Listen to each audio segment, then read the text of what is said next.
Bismillahirrahmanirrahim. Allah Ta'ala berfirman, wa anhu anna imra'atan sawda'a kanat taqummul masjida aw syabban.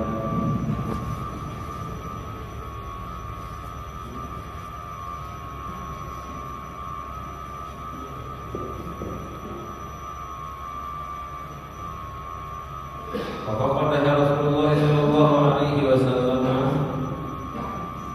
fas'ala anha wa anhu faqala ma'adha qala afala kuntum adantumuni faka'annahum sabaru amraha wa amrahu faqala dulluni ala qabrihi fadalluhu fasalla alaiha thumma qala inna hadhihi al-qubura mamlu'atun dhulmatan ala ahliha wa inna Allah ta'ala yunawwiruha lahum bisalati ahadihim.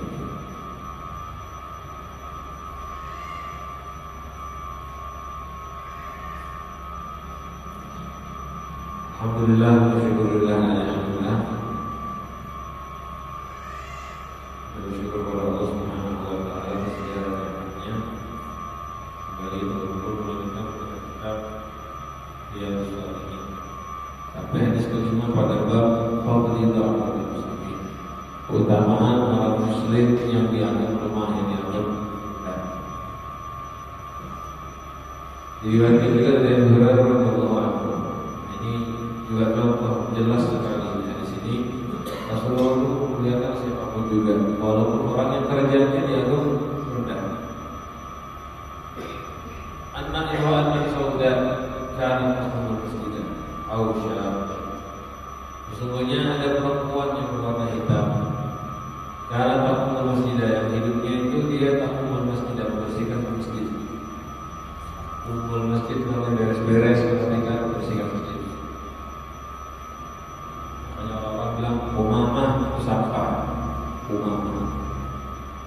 Aw syabban, atau pemuda. Jadi ada dua riwayat Bukhari untuk laki-laki berjualan aswad, imra'atan sauda. Nah, ini keraguan saja dari perawi hadis yang namanya Thabit. Thabit meriwayatkan dari jamaah. Thabit ini ragu laki-laki kan perempuan. Hanya beliau bercerita ada perempuan atau ada laki-laki. Fafaqadaha Rasulullah sallallahu alaihi wasallam. Lalu suatu saat Rasulullah mencari dia, tidak didapat dari Rasulullah sallallahu alaihi wasallam, kehilangan. Oh, enggak ada orang ini. Fasa'ala anha wa anhu. Lalu Rasulullah bertanya tentang perempuan tadi atau laki-laki tadi. Di mana mereka, di mana beliau, di mana orang ini? Faqalu ma. Lalu sahabat mengatakan orang tersebut meninggal ya Rasulullah. Qala afala kuntum adantumuni. Mengapa kalian tidak adantum, artinya dengan apa namanya pemberitahuan kalian lah. Ada pemberitahuan maksudnya sini. Afala kuntum adantumuni, apakah kalian tidak, kenapa kalian tidak memberi tahu aku? Lalu tanya, kenapa orang meninggal kok dikasih tahu? Kenapa kalian hanya berdiam? Maka anahum sabaru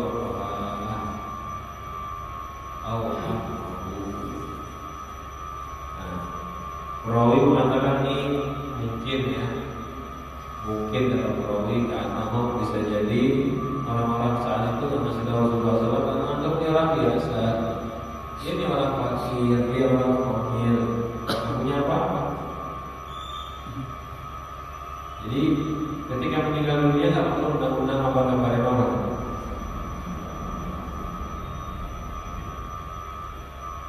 Apalah akhirnya Rasulullah SAW mengatakan, daluni ala qabri, tunjukkan aku atas kuburnya. Fadalluhu, tunjukkan kuburnya di mana? Masallah alaiha. Lalu Rasulullah mensolati dia, salat di kuburnya.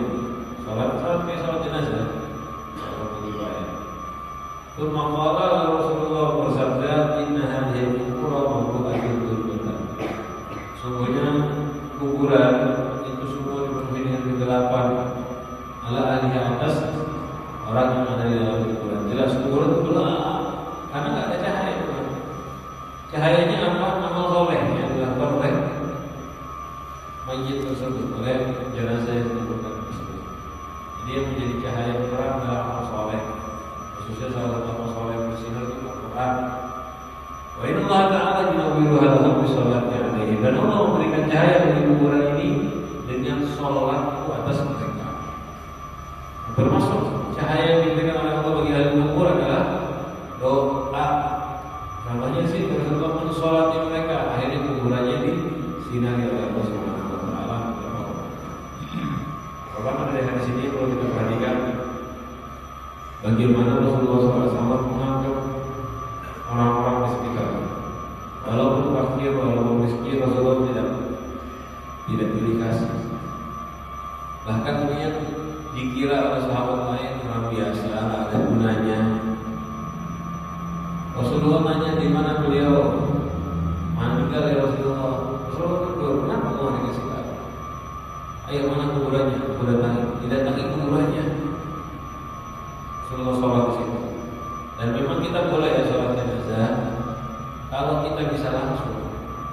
Ada orang meninggal bisa langsung datang, ya sudah itu paling afdal. Memang harusnya datang, hukumnya wajib waktu kifayah.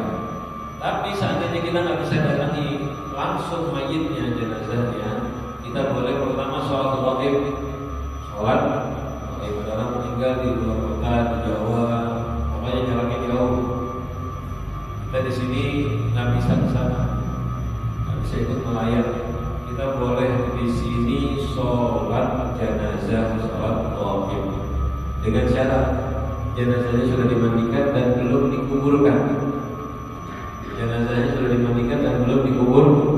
Karena ada orang meninggal, bahkan sampai di luar negeri kemanapun juga kan, dia di Banjar, meninggal di Saudi, ya di sini boleh sholat jenazah. Di musolli sunnata, musolli sholat jenazah itu fardu kifayah. Sebutkan namanya al-fulan. Kalau di Yaman tuh ada begini, setiap hari Jumat mereka selalu sholat jenazah. Ada mayit, nggak ada mayit. Ada mayit, nggak ada mayit. Maksudnya ada yang hadir di depan ataupun mayitnya yang dari luar.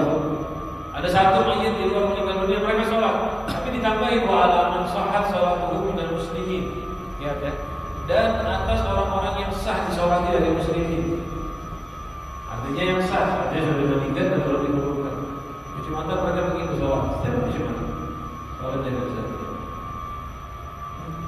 Nah, itu kalau belum dikubur.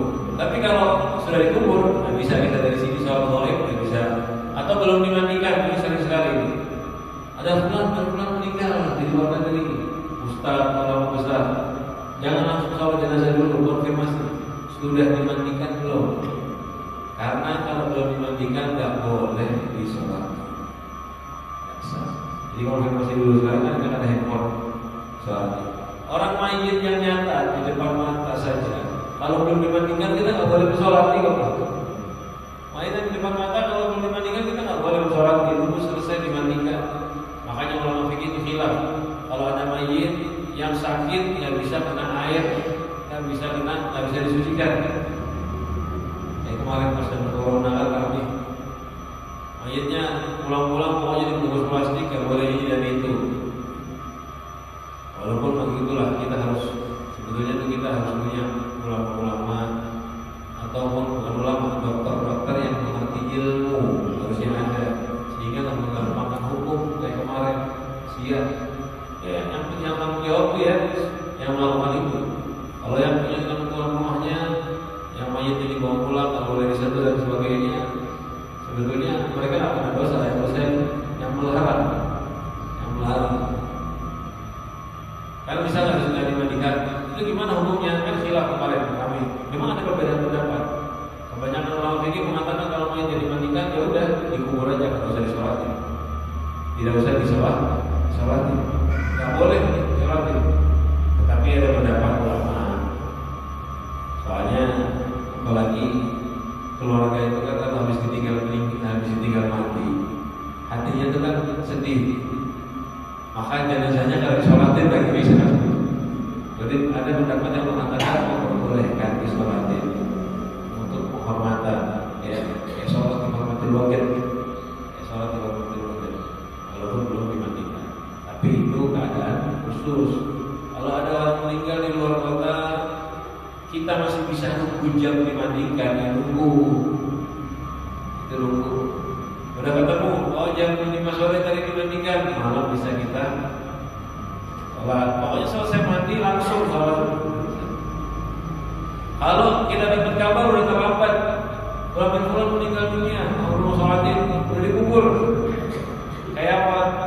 Sudah, kita nggak bisa sholat kalau yang datangi kuburannya di sana sholat. Seperti yang dilakukan Nabi Muhammad Sallallahu Alaihi Wasallam. Itu satu ya, cara sholat sholat. Nah, lalu Rasulullah SAW bersabda, ini kuburan dipenuhi dengan kegelapan.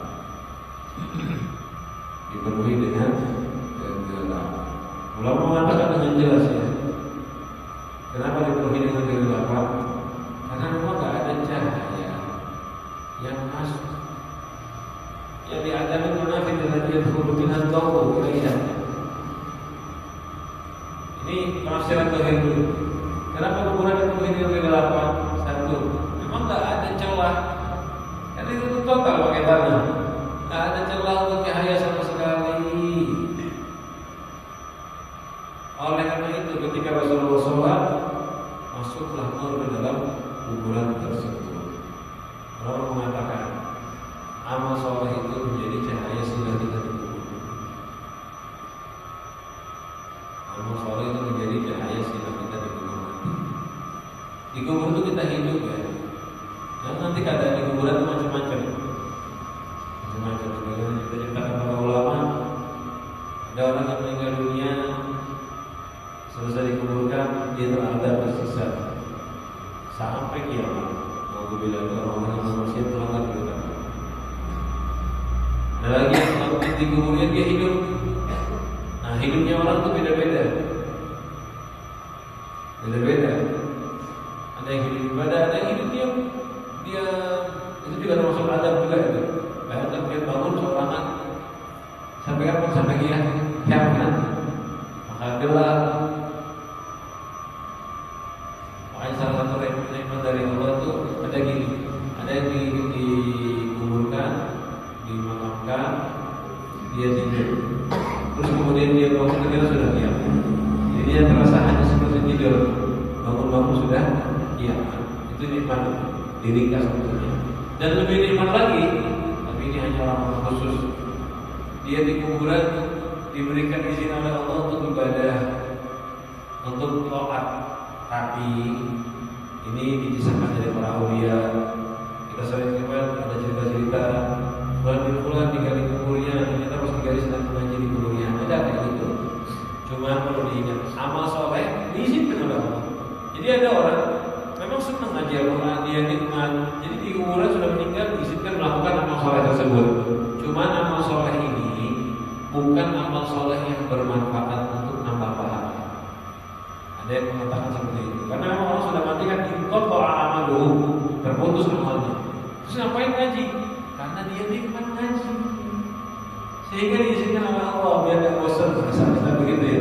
Biar enggak lama di kuburan ya ngaji, nikmati ibadah.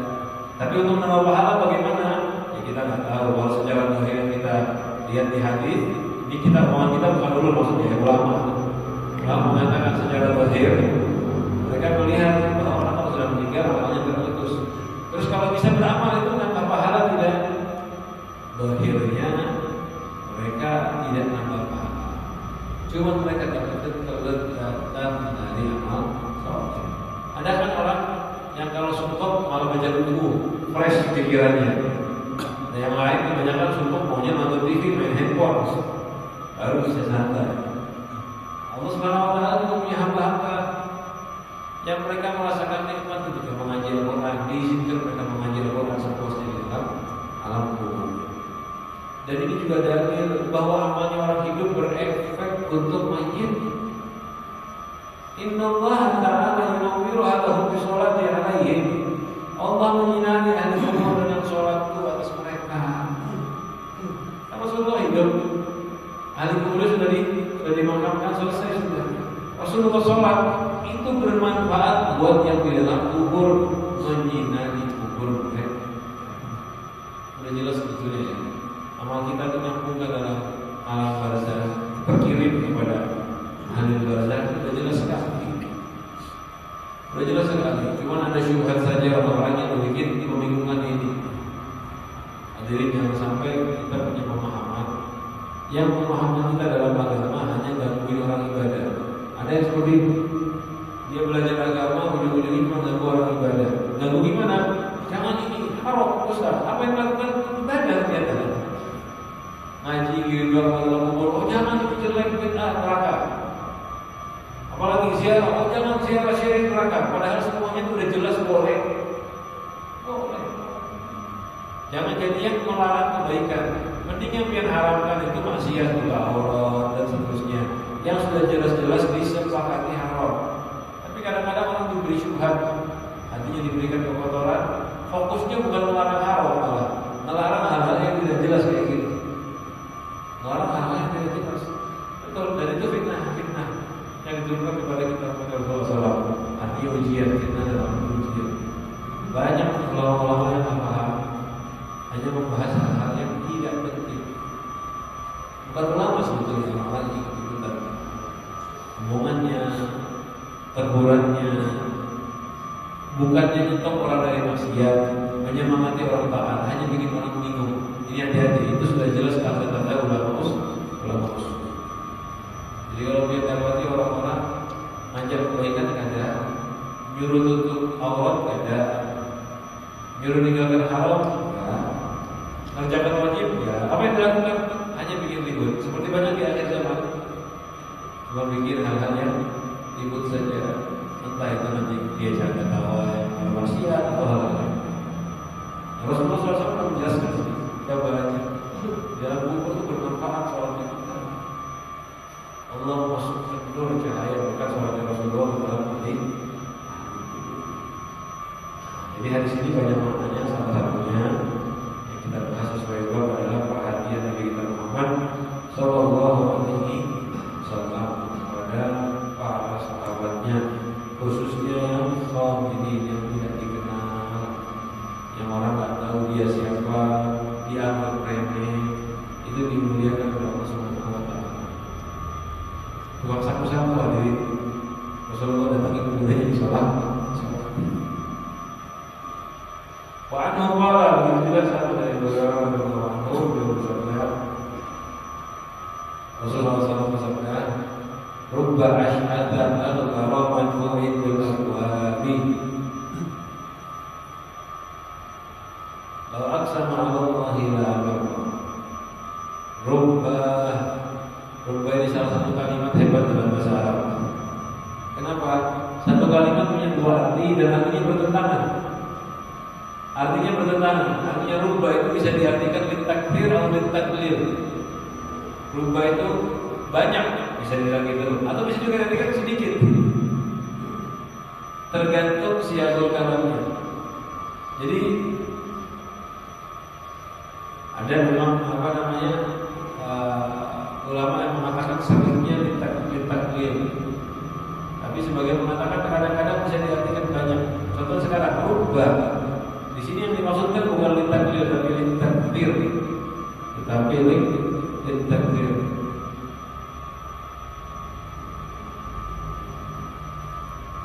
Jadi berapa banyak?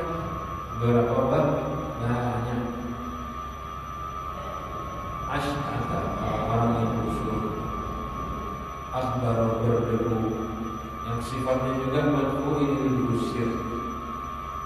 Jadi di sini rubahnya bisa diartikan berapa banyak, bisa diartikan juga kadang-kadang ada.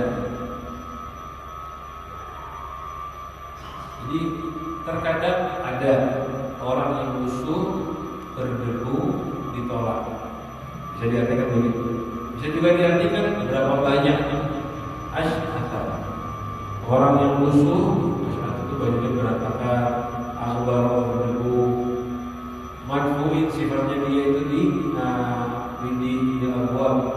Madfu'in itu diusir di abwab, di pintu-pintu. Artinya orang dia dianggap rendah remeh, makanya diusir, pergi, ditolak karena fakirnya, karena baju kotornya, karena debunya, musuhnya. Padahal lau sama Allah, seandainya dia bersumpah dengan nama Allah, la abarrahu, niscaya Allah Subhanahu wa taala akan menyempurnakan, memberikan doa sumpahnya. Kalimat bersumpah di sini itu artinya meminta dengan sumpah. Jadi jika dia meminta kepada Allah Subhanahu wa taala, pasti akan diberikan. Kadang-kadang ada orang yang kita lihat memang kayaknya mudah, tapi ternyata ketika dia berdoa pasti akan diberikan oleh Allah. Sehingga jangan anggap remeh. Kita melihat orang yang busuk, yang ditolak-tolak di rumah orang, yang dianggap, jangan anggap remeh. Jangan anggap remeh. Hormati dia. Hormati dia. Kenapa mereka itu kalau berdoa takut? Kalau meminta kepada Allah takut.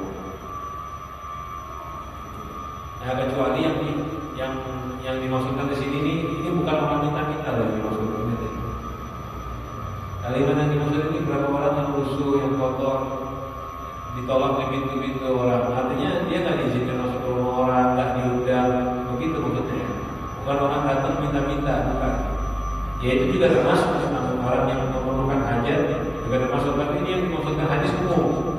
Jadi umum orang yang fakir, orang yang keadaannya tampak rendah, itu kan biasanya ditolak di pintu, artinya nggak diundang. Kalau datang nggak diizinkan masuk, kan begitu.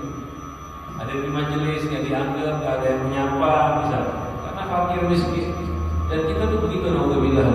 Kita harus perbaiki diri kita ya. Coba datang ke masjid, ke majelis. Orang yang fakir, yang miskin, tidak ada manfaat secara dunianya. Datang duduk, udah biasa aja. Disapa dia jarang. Tapi kalau yang duduk sampai biar orang kaya, orang paling kaya semua sekian, kira-kira nyapa gak ada? Kira-kira nyapa gak? Diri fakir yang bisa apa? Itulah kotornya hati manusia. Dia maunya interaksi, menghormati orang yang bermanfaat, yang punya darajat. Padahal itu kurang bagus. Kurang baik. Sapa semua, jauh hormat semua. Jangan beda-bedakan. Loh kenapa? Karena terkadang dari yang fakir miskin itu mereka terkabul doanya. Kalau ngomong sesuatu diterima oleh Allah, langsung dijalankan, langsung diberikan oleh Allah. Berapa banyak itu kayak orang di jalan misalnya, ada yang hidupnya kelihatannya kotor, kerjanya bawa sampah, bisa kumpulkan kotoran-kotoran, bukan rusuh sekali. Kalau mereka tetap mengerjakan wajib, walaupun susah tinggalkan haram, itu mulia sekali. Itu kalau berdoa kemudian kadang-kadang itu doanya cepat sekali kabul. Bisa-bisa kadang-kadang alamat doanya ustaz-ustaz. Di satu sisi bukan karena doanya kalah ulama, bukan. Karena apa? Allah Subhanahu wa taala ingin menunjukkan kemuliaan mereka. Kadang-kadang dia datang dulu doa dulu, dari ini hampir doa dulu. Ya, semua doa itu ada yang kabul, ada yang tidak, jelas. Cuma kadang-kadang Allah tampakkan hajat kita dikabulkan melalui orang-orang yang dianggap rendah. Sehingga banyak dari sahabat itu kalau ada hajat, mereka tidak fokus pada orang mulia saja kita doanya. Wali di sini itu udah jelas kan. Mereka nggak hanya situ, tapi mereka tambahin. Tambahin gimana? Minta dengan orang-orang fakir yang tadi kena, fakir yang penting mereka itu soleh, penting mereka ibadah, Islam ibadah. Asal bukan ahli maksiat mereka datang sambil ngasih hadiah biasanya. Loh kenapa? Kan udah kuat nih. Kan sudah ketemu nih. Kenapa masih datang orang fakir yang kayak gini? Itu diajarkan sama Nabi Muhammad. Ini contohnya di hadis ini. Lawan sama Allah ila Allah dia berdoa bersyukur dengan nama Allah akan diberikan. Itu kita harus seperti ini.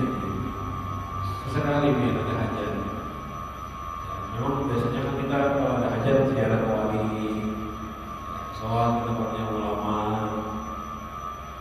Bagus, lakukan itu, tapi ditambahin. Cari orang fakir yang muslim. Jangan yang alim, kalau yang alim udah jelas semua datangin. Yang nggak ada yang datang ke tempatnya dia. Yang bukan ulama, tapi bukan orang jelek ya. Ingat-ingat diri yang dimaksud itu muslim kan, bukan ulama, tapi dia orang yang ibadah, rajin ke masjid juga, sholat. Ternyata gini-gini. Itu kadang-kadang untuk membukakan hajat kita melalui mereka.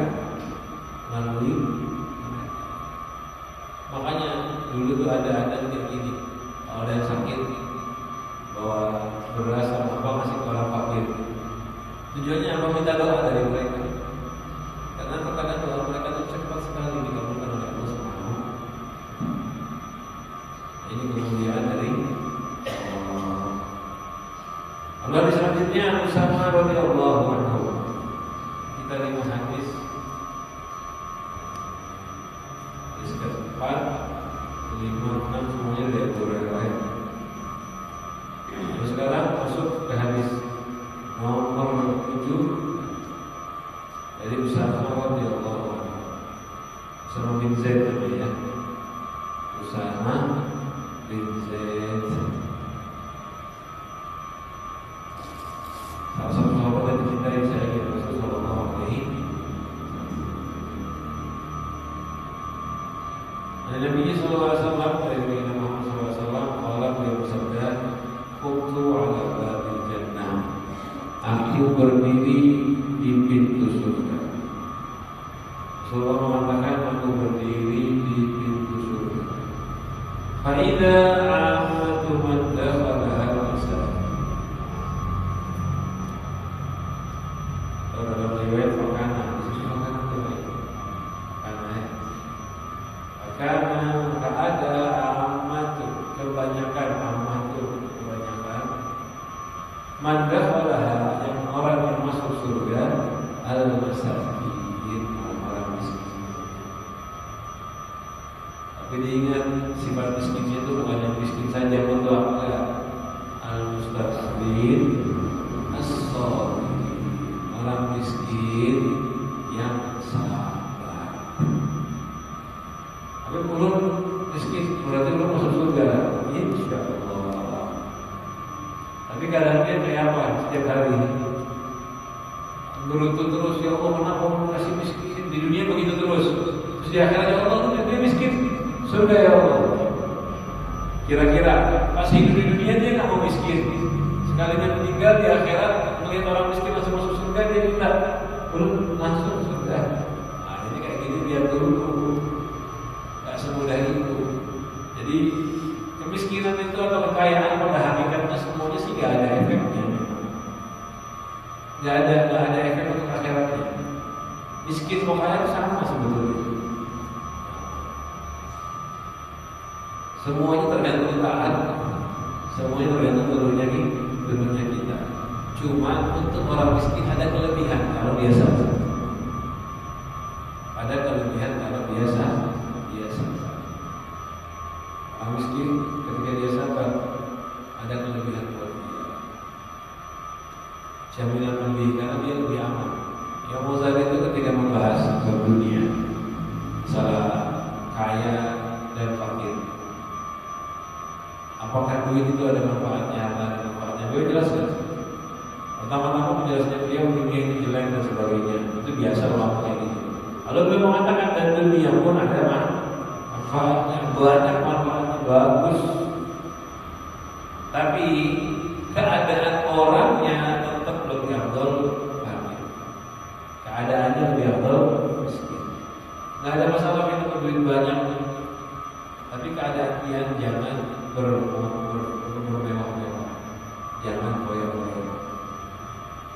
Karena orang yang foya-foya biasanya dia lupa dari Allah Subhanahu wa taala. Sibuk dengan harta, dengan duitnya, sampai nanti malas ibadah. Jadi pada hakikatnya miskin dan kaya itu sebenarnya sama, cuma tergantung kita ngapain. Ulama kan sering kita dengarkan ada yang mengatakan al-faqiru sabir khairum min ghaniyin syakir. Ada yang kembali ke mana bilang fakir sabir. Orang kaya yang bersyukur lebih afdal daripada fakir yang sabar. Dia pernah dengar apa kata ini? Mungkin kadang-kadang ada ustaz jelaskannya yang pakai yang kedua. Orang kaya yang sabar itu lebih afdal, orang kaya yang syukur lebih afdal daripada orang fakir yang sabar. Kenapa? Karena dia diberi nikmat, dia syukuri, dia gunakan kalimat syukur itu bukan ngomong alhamdulillah, tapi menggunakan nikmat sesuai dengan perintah Allah. Dikasih duit, dia syukuri, dipakai untuk taat, untuk masjid, untuk ibadah. Banyak apa halnya ini? Banyak. Dia nggak boleh dan sebagainya. Ini besar sekali pahalanya. Sehingga bisa mengalahkan orang fakir yang sabar. Karena fakir yang sabar dia seorang aja. Dia fakir, miskin, sabar. Manfaatnya buat diri pribadi. Buat orang lain tidak ada. Tapi kan yang bersyukur manfaatnya untuk umat. Nah itu pendapat. Tapi tidak harus ini. Terkadang fakir sabir, fakir yang sabar itu bisa mengalahkan al-ghani syakir. Imam Syekh Abdul Qadir Jailani malah mengatakan wal fakiru syakir. Kalau bahasanya beliau begini, orang fakir yang bersyukur afdalu minhuma, lebih afdal daripada fakir sabar, lebih afdal daripada orang kaya syukur. Orang fakir bersyukur. Jadi nggak harus karena kaya. Ini fakir bersyukur lebih afdal dari semua. Afdalul min kull, lebih afdal dari semua. Jadi dia diberikan sesuatu dia syukuri. Pada apa yang dikasih kemiskinan, dia berterima kasih kepada Allah Subhanahu wa taala atas nikmatnya. Dan para sahabat saleh mengajarkan murid-muridnya begitu, dikasih kefakiran syukur, dikasih miskin syukur. Loh, kenapa ya Allah syukur? Syukur kan nikmat. Kalau nggak nikmat namanya syukur kan begitu ya. Kalau kita kan bersyukur kalau dikasih kenikmatan. Kalau dikasih kemiskinan bersyukur tidak. Gambaran apa kita kalau dikasih kemiskinan bersyukur tidak? Kemiskinan bukan nikmat kan? Ngapain bersyukur? Kalau kemiskinan itu adab, kemiskinan itu bala, saya perlunya sabar. Itu pemikiran orang biasa. Tapi pemikiran sholihin, orang yang berilmu, mereka tahu fadilahnya miskin. Fadilahnya miskin. Miskin apa itu fadilahnya miskin? Kebanyakan para nabi miskin, kebanyakan sahabat miskin, para awliya miskin. Berarti fadilahnya miskin apa? Sama keadaannya seperti mereka. Makanya Imam Haddad mengatakan dalam riwayat dalam Suluhul Murid, dianjurkan bagi seorang murid jangan putus asa, jangan merasa rendah ketika dia diberikan kemiskinan. Kenapa? Karena mereka harusnya bersyukur dikarenakan karena keadaan mereka dimiripkan dengan para nabi, khususnya Nabi Muhammad SAW. Jadi kalau kita alhamdulillah diberikan ujian dengan kefakiran, yang pantas itu bersyukur kata Imam Haddad. Kenapa? Karena dimiripkan dengan para nabi, khususnya Nabi Muhammad SAW. Dan yang kedua perlu disyukuri apa? Ini hadis yang kita baca. Rasulullah mengatakan, aku berdiri di pintu surga. Ternyata kebanyakan orang yang masuk surga adalah orang miskin. Wa ashabul jannati, dan orang-orang yang ashabul jannati, orang-orang yang kaya, mahbusun, dia tercegah, belum boleh masuk surga. Berarti ini kan nikmat ternyata ya. Miskin penyebab kita masuk surga kedua. Yang kaya masih di luar, belum boleh masuk. Ya berarti kalau ketika orang diberikan kemiskinan, harusnya dia bersyukur. Kenapa? Bisa masuk surga duluan. Dan hadirin, lambat masuk surga itu gak enak. Ya, menunda masuk surga itu lama. Bisa 1000 tahun, 2000 tahun. Ini bukan kayak dunia, artinya sehari 2 hari. Yang sembako 2 jam, 3 jam, bukan. Kita tuh nanti di akhirat, umur kita sebelum masuk surga aja itu sudah habis 2 tahun kadang-kadang. Ini masih belum masuk, masih di luar. Nah berarti kalau kita masuk di luar itu nikmat. Gak apa-apa lah sabar di dunia 60 tahun kan. Tapi di dunia masuk di akhirat masuk surga 1000 tahun, 2000 tahun lebih cepat dari yang lain. Ya Ini ada dua orang dulu di dunia, tanggaan, kawanan, yang satu kaya, yang satu miskin. Sama-sama umurnya bisa 70 tahun. Yang satu 70 tahun dengan kekayaan nikmat, satu 70 tahun susah, miskin, meninggal dunia. Pas waktu di akhirat, yang miskin disuruh masuk duluan,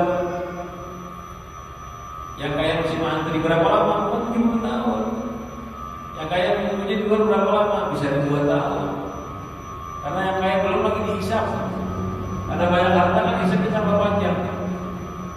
Kalau orang yang cerdas, yang pintar, dia bersyukur, terima kasih ya Allah, kalau miskin. Kenapa?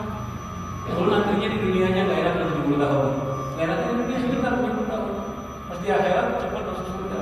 Kalau lu kesian di dunia senang 70 tahun, di akhirat nanti 1000 tahun. Coba kalau gambaran kayak gini, kira-kira dia pilih yang mana? Jangan ngomong gue belum mau kaya sosok surga. Ada pilihan itu, jangan. Pilihan yang bisa. Kalau ada 2 pilihan tadi, di dunia susah 20 tahun, di akhirat lebih cepat masuk surganya 1000 tahun. Orang kalau pintar dirinya ini. Orang bukan pintar, orang berakal, normalnya manusia pasti pilih ini. Tapi kenapa kita kok kayak susah memilih ini? Kok kita kayak susah sabar dari fakir miskin? Karena ini hal gaib, satu, nggak kelihatan. Kan kita kan lihat yang sekarang dari mata. Makanya kita nih sibuknya Allah, susah hidup pengen kaya Allah. Tapi kalau orang sudah yakin kuat, gaib kelihatan seperti kenyataan, mereka bilang seperti Rasulullah, Allahumma ahyini miskinan, wa amitni miskinan, atau wa syurni fi zulwadan, sakin wa miskinan, wa syurni fi zulwadan. Kalau yang tahu nyata dengan hakul yakin seperti Muhammad SAW, malam minta ya Allah hidupkan aku miskin, matikan aku miskin, bangkitkan aku di kelompok golongan orang-orang yang miskin. Kenapa? Tahu keuntungan di akhirat lebih cepat. Kalau kita nggak berani doa itu, berani nggak baca doa ya Allah hidupkan aku miskin, matikan aku miskin. Ada nggak yang baca doa kayak gitu? Jika imam habis sholat berdoa, Allahumma ahyina miskinan, kata yang aminnya. Kan begitu saja imamnya berdoa, ya Allah jadikan kami semua hidup dalam keadaan miskin. Dia ada yang berani amin, walaupun itu doanya nggak salah, doanya nggak salah. Kenapa? Memang kita begitu, kita nggak berani, kurang kuat keyakinannya. Padahal kemiskinan itu lebih bagus di akhirat nanti. Dan yang kedua, kita dijarang mendengarkan hadis kayak gini. Itu dari yang menjawab kita kurang yakin. Padahal saya yakin sekarang kita baca hadis kayak gini terberat. Yang nggak sabar jadi mulai sabar. Iya, yang memang belum lebih bagus miskin. Kayak itu ternyata kurang. Buktinya orang miskin tiap Rasulullah mengatakan paling banyaknya orang masuk surga lebih dahulu. Kalau orang-orang yang kaya lambat masuk surganya. Ini yang masuk surga kan? Belum yang ahli neraka. Ahli neraka cepat masuk surganya. Jadi gini, orang miskin yang masuk surga dia paling cepat masuk surga. Orang miskin yang masuk neraka dia paling lambat masuk nerakanya.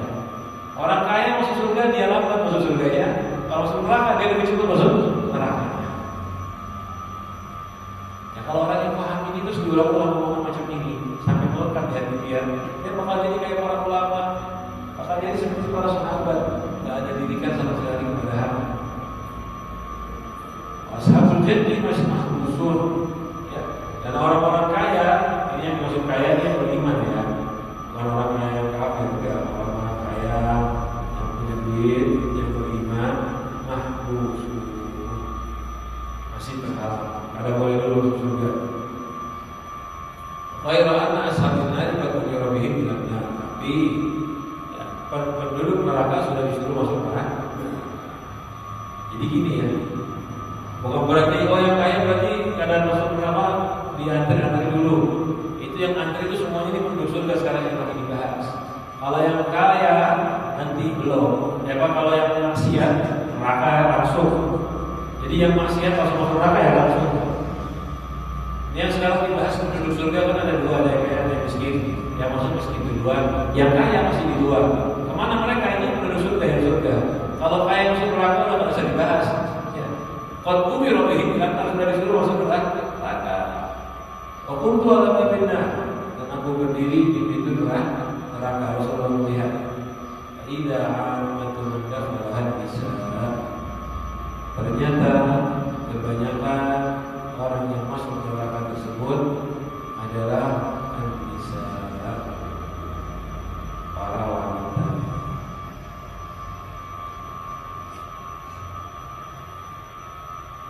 Kenapa?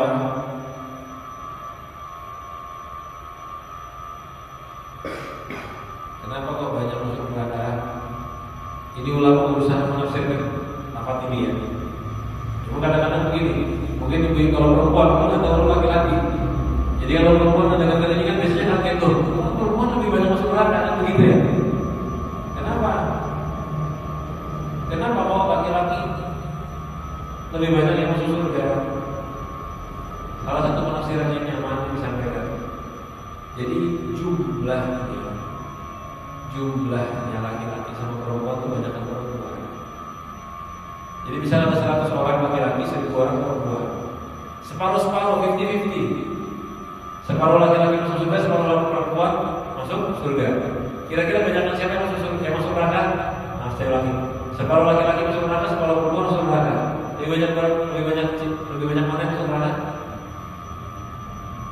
Lebih banyak perempuan. Dari segi jumlahnya yang laki-laki cuma 50 orang karena separuh dari 150. Yang perempuan 500 orang.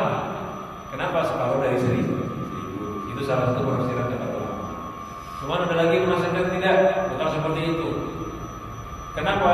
Bukan karena dari segi jumlahnya saja, tapi perempuan yang tidak terdidik banyak sehingga mereka kufur kepada nikmat yang dimilikinya, tidak terima dengan nikmat yang diberikan orang tuanya. Itu pun juga sama, laki-laki juga ada. Cuma yang lebih berat lagi masalah rumah tangga. Masalah rumah tangga. Laki-laki yang sama banyak, cuma lebih banyak wanita yang tidak menerima keadaan rumah tangganya, menuntut di atas kemampuannya. Bahkan kadang-kadang ada riwayat dari Abu Ghazali ada korojul ada yang ahli kebinasaan laki-laki itu terkadang di tangan pasangannya istri. Nah, itu nanti memang ada bab khusus kalau dibahas untuk wanita. Nanti di depan juga kita bahas. Nanti di depan kita bahas. Jadi salah satu maknanya begitu, tapi bukan berarti penduduk neraka yang kekal. Di perkataan Syekh Muhammad bin Alam bagus. Beliau ditanya, Syekh, ada hadis riwayat dari Rasulullah SAW bahwa nanti penduduk surga itu laki-laki dan perempuannya 70 kali lipat. Banyak kan? Satu orang laki-laki nanti ada 72 perempuannya. Dan ada 7 itu perempuan dunia. Ada satu laki-laki 70 perempuan dunia. Lain tidak ada lain. Kan berarti banyak penduduk surga kan? Katakan oleh beliau, ahlun nar aktaru ahli nar an-nisa ibtidaan. Ini bagus nih pokoknya beliau. Penduduk neraka itu paling banyak ibtidaan di saat awal adalah perempuan. Wa aktaru ahli jannah an-nisa ibtidaan. Tapi pada akhirnya penduduk surga yang lebih banyak adalah perempuan. Jadi ibarat kata di awal kalau dilihat paling banyak penduduk neraka perempuan dulu. Kan ibarat kata gini kan, orang yang maksiat dicuci dulu di neraka kan. Semuanya kan di neraka dulu, baik laki-laki atau perempuan. Maka di situ paling banyak perempuan karena jumlahnya perempuan banyak. Lalu setelah itu kan yang di neraka diampuni oleh Allah, dikeluarkan yang masuk surga, yang punya Islam dan iman. Masuk surga ini rombongan ini, maka berdasar ulang yang paling banyak sekarang perempuan. Sebelumnya laki-laki paling banyak. Tapi karena yang perempuan yang di neraka sudah dikeluarkan, asal mereka beriman, jadilah di surga paling banyak. Nah, hadirin, jangan sampai kita masuk dalam ancaman golongan tadi, khususnya dia. Kalau wanita ini cara masuk surganya gampang, tapi masuk nerakanya juga gampang juga. Jangan gampang masuk surga gimana? Ketika dia di rumah orang tua, cukup bakti. Ketika setelah menikah, bakti juga sama suami. Nah, sisanya beres. Asal jangan maksiat yang haram, semua penyebab surga ada pada sana. Tapi kalau laki itu harus mandiri, seakan-akan begitu. Baik di dunia dia mandiri sama orang tua. Laki-laki itu kalau balik di fikih berat. Balik 15 tahun udah wajib bisa bekerja. Orang tuanya nggak wajib nafkahin. 15 tahun orang tua nggak wajib nafkahin seluruhnya. Itu laki-laki. Nanti habis itu dia menikah, jadi penanggung jawab rumah tangga. Secara lahir susah. Tapi kalau perempuan dimudahkan oleh Allah. Ininya pembahasan macam ini ada banyak penjelasannya. Memang kadang-kadang tuh kayak gini yang perempuan punya pertanyaan. Semua dijawab di kitab, tapi kita ini waktunya terbatas. Nanti insya Allah tentang wanita, insya Allah saya akan bahas lebih jelas lagi. Jadi biar jangan sampai ada perasaan curang ya. Nah, semuanya adil, cuma gambaran bahasa itu tergantung telinga orang yang mendengarkan. Penduduk surga paling banyak, kalau mendengar paling banyak perempuan. Yang dengar kalau dia tak paham langsung bingung. Padahal ada penjelasannya. Mudah-mudahan nanti kita sampai kita bisa bahas. Mudah-mudahan kita bisa bermanfaat menjadi orang-orang yang memuliakan muslimin tanpa melihat status mereka, menjadi orang-orang yang lebih mengutamakan umul tidak terkenal karena itu yang paling aman untuk agama dan akhirat kita. Mudah-mudahan yang kita sampaikan bisa kita amalkan